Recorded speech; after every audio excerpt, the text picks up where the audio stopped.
tenders and contracts, you're actually officially in the corruption business. So I've been in the corruption business. In that business, I've learned a lot. I've learned that it's a brutal, very deceiving, very damaging business. And one of the things that we must change and tackle is corruption. I've not made money from the corruption. I've actually lost money because it's a mindset.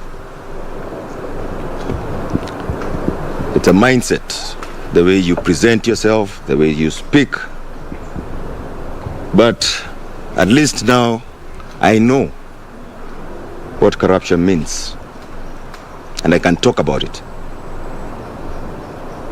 Those who are aware and are conversant with the book of Job, Job once said, I knew about God, but now I know God. So I could say the same. I knew about corruption, but now I know corruption.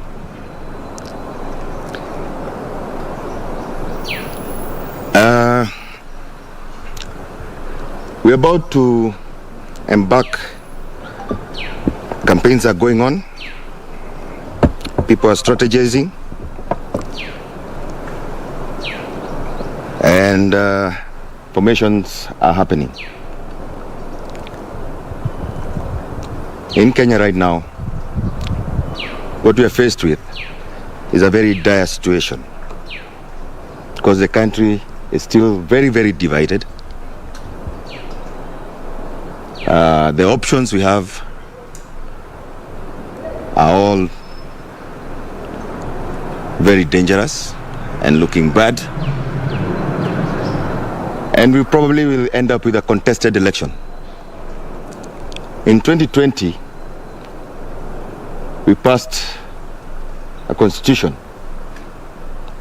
that personally I would say, and I know there are words that have been thrown around like the most progressive. We have words like the second liberation. But if you look at our constitution, nobody in the world can come to this country and borrow the constitution we have because of how dangerous it is. At this time, and especially in these coming elections, if this country goes south just a little bit, if we get a contested election, we'll be in a lot of trouble.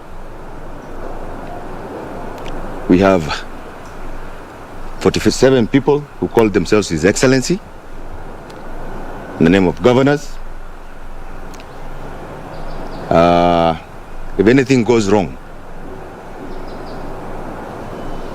or we get into a contested elections, it will be very hard to negotiate with 47 people.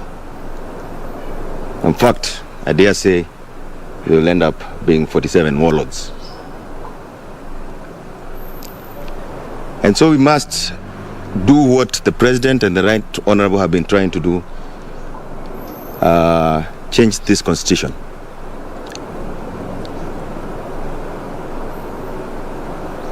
We have a case coming up,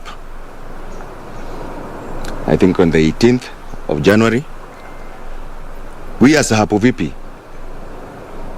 have asked both courts of the President and also the Right Honorable to get us involved as witnesses. When we were launching this movement, we did it live. We did not do it hiding ourselves anywhere. It was live.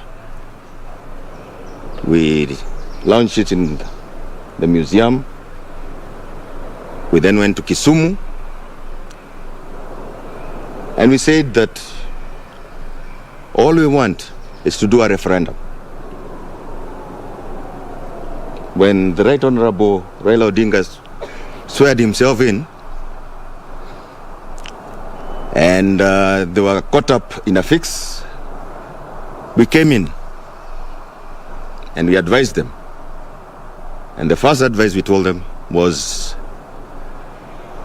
neither the president or the prime minister should spearhead this process.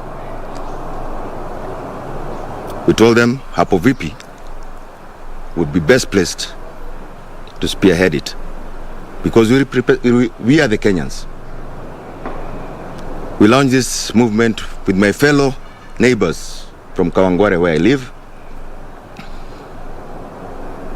And one of the issues both the lower court and the Supreme Court, the Court of Appeal had, was the initiators